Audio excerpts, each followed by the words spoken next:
Baba always jumped around in his writing. He'd start with one, then finish another, always going with whatever ideas came to him. He let me read a few of his finished manuscripts, but only the finished ones. I'd never seen half of this before. I'm going to read them. It doesn't matter if they're unfinished. For the time he was writing, he still had something to say. They're still a part of him.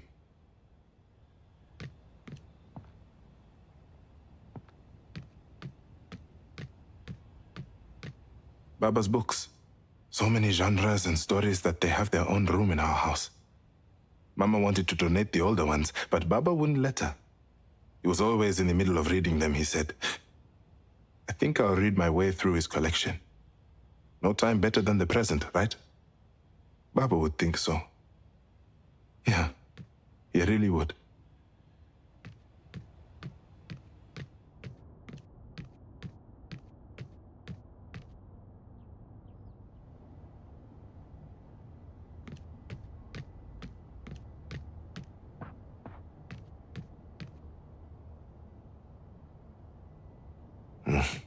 Mama's gonna say this is a mess. I should probably tidy it up at some point. I mean, looks fine to me. Okovu, the city of the future. I could have just made a volcano, but Baba dared me to do better. To really think about my project. I wanted to make something people would want, what they need. A better future, sustainable, powerful. Maybe one day I can make it a reality. Really. I'd sell my plans to Pamoja Corp and buy Mama a beautiful home in the country. She'd love that.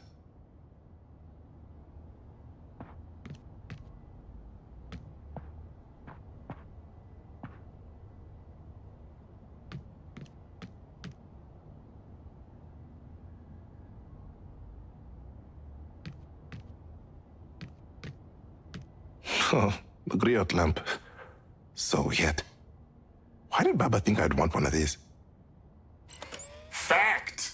The giraffe only sleeps for around 30 minutes a night. That must be how parents feel.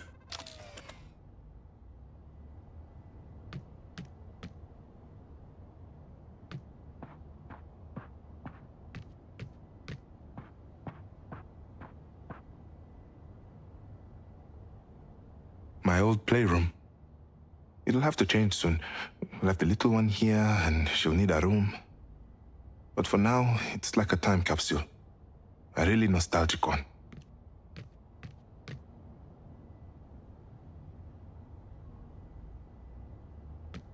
My old paintings, they're really something.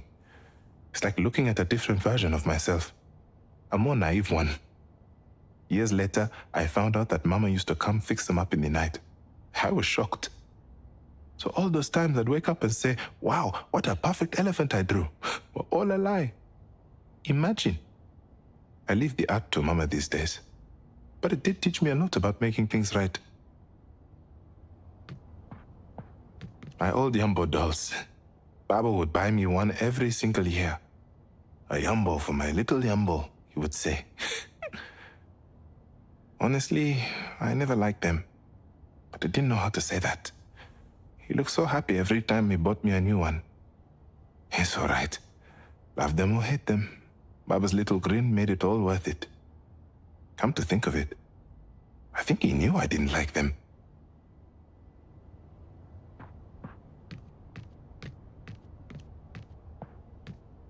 So many good memories with these bin bags. Also, the most comfortable thing I've ever sat on. Mama and Baba found them in the local market and thought they were perfect for the playroom. Baba would insist on sitting on the little one to tell me his favorite myths and legends. He looked comically large, like some kind of giant. I never got tired of those evenings. Sitting in the massive beanbag with a cup of hot chocolate, listening to my Baba.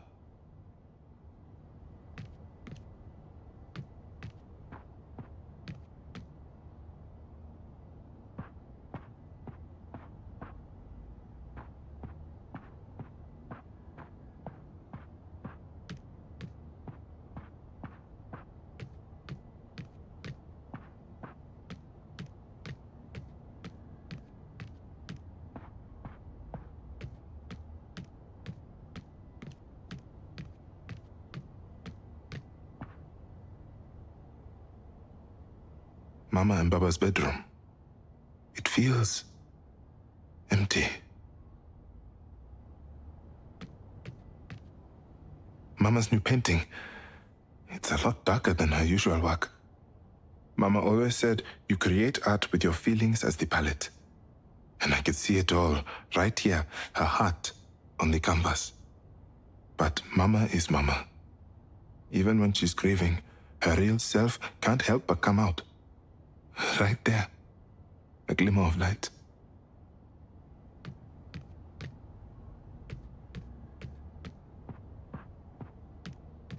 I wish I could build a time machine and take Mama back to this day. She always said it flew by so quickly. She and Baba didn't even get any of their own cake.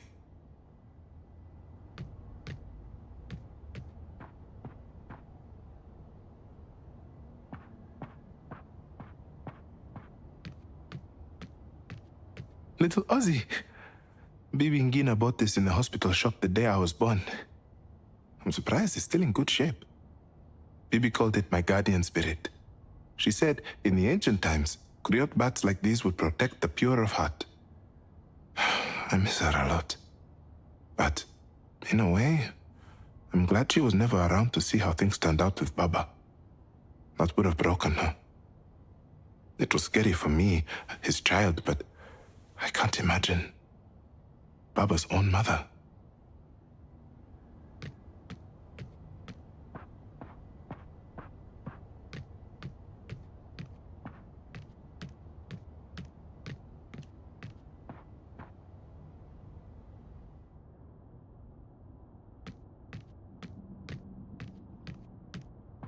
Mama's Nakshi. Baba wanted me to pick something special to celebrate. I'm going to be a big brother. I just hope I can live up to the challenge. She won't know Baba. But that doesn't mean I can't introduce her to him through his stories. The world he loves, the people he values.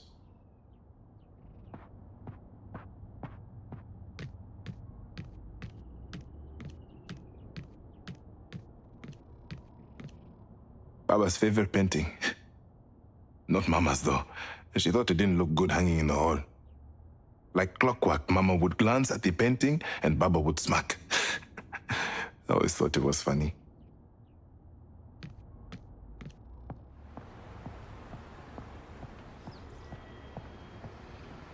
Amani. Our home. Baba and I love it here. Mama, she does, but in her own way. A country girl through and through.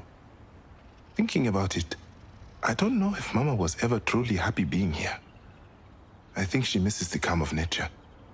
But me, I can't see myself anywhere else. I belong here, in the beating drum at the center of the world.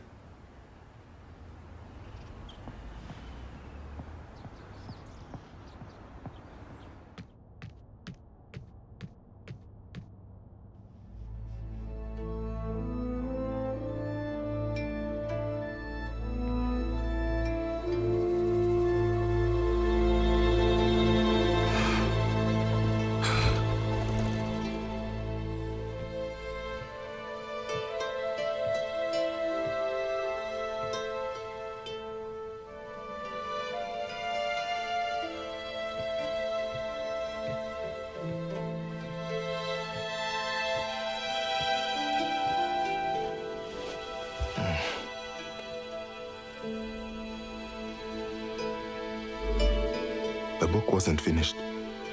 He didn't finish it. He couldn't finish it.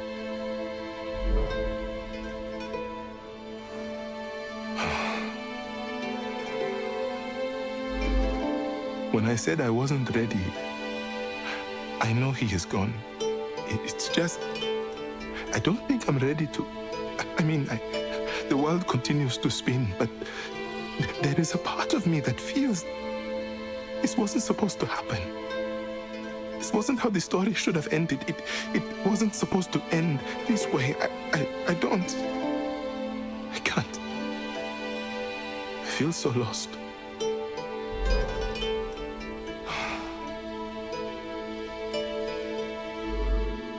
When we found out we were having you, we were terrified.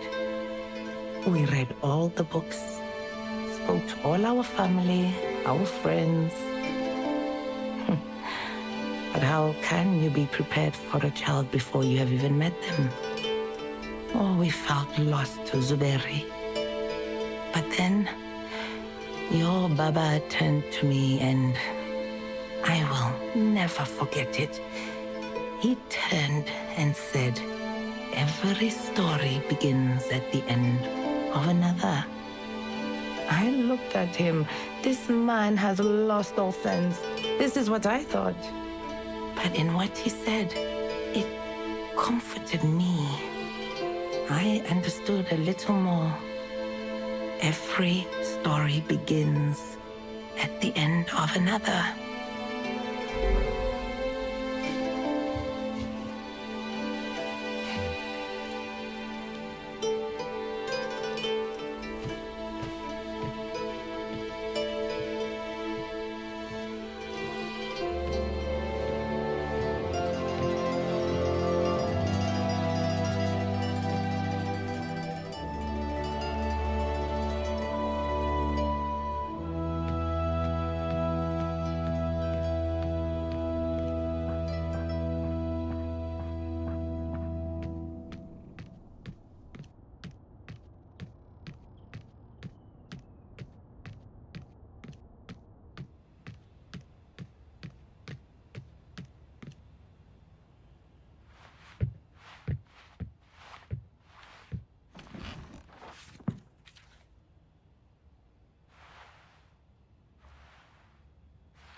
It is done.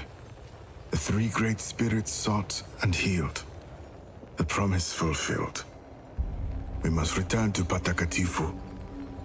We must go to the realm of the dead. Yes. Whenever you are ready, Zau.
Here, Zau.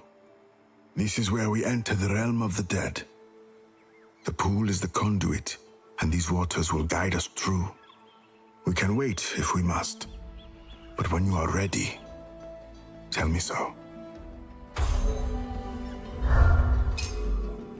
I'm ready to enter the realm of the dead. Yes, you are. And so am I. Wade into the pool. Plunge into the deep. It is time for you to finally see.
here. The realm of the dead. A place of peace. A final bed.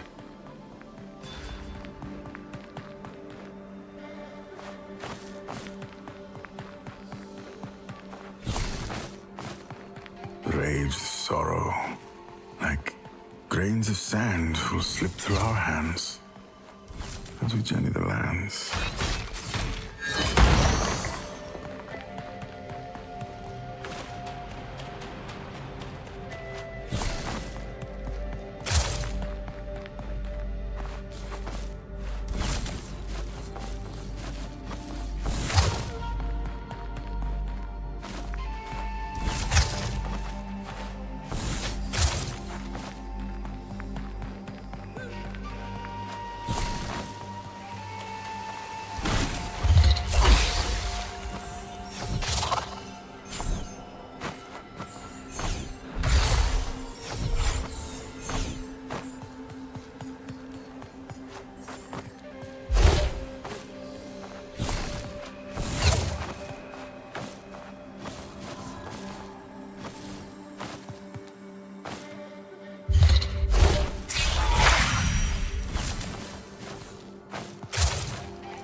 While death's fear consumes, a catalyst it becomes, for blooming in its wake as the heart overcomes.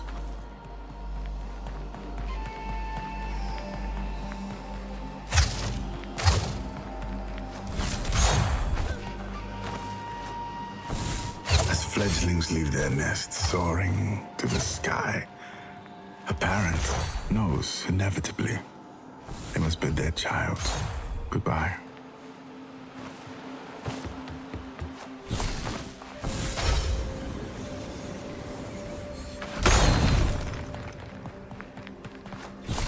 You see it now.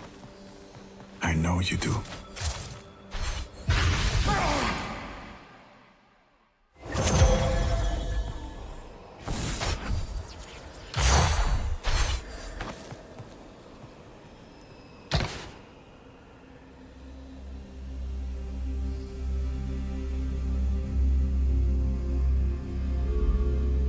Tiwaroho, where the path begins and ends. It is peaceful here. That is because your heart beats with peace. It sees no more anger, no more fear, no more sorrow. Your heart beats with your ancestors now. Peace. You see it now. I know you do. I ask you now, ZAU, shaman of Amandla, are you truly ready to perform your duties as my son? Baba, I am. Then show me. Show me you are ready.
Oh, my Baba. Baba Yangu. Baba Yangu. Baba Yangu. You truly thought you could summon and barter with death itself. So headstrong, so defiant. Oh, my son. Did I make you proud of me, Baba? Are you proud of me? I have always been proud of you. I'm sorry. I am so sorry. What are you sorry for, my boy? For feeling angry. Scared. ZAU, healing can only begin when we have conceded to our emotions. When we do not hide them. When we do not ignore them. But I could not save you. You could not save me from my fate. But you have saved many others from theirs. The path you have walked has been one of service and compassion. And that is all I could ever wish of you. A lion's heart swells with pride as they watch their cub roar with might. Papa, I love you. I love you too. Now, ZAU, my son, perform your duty.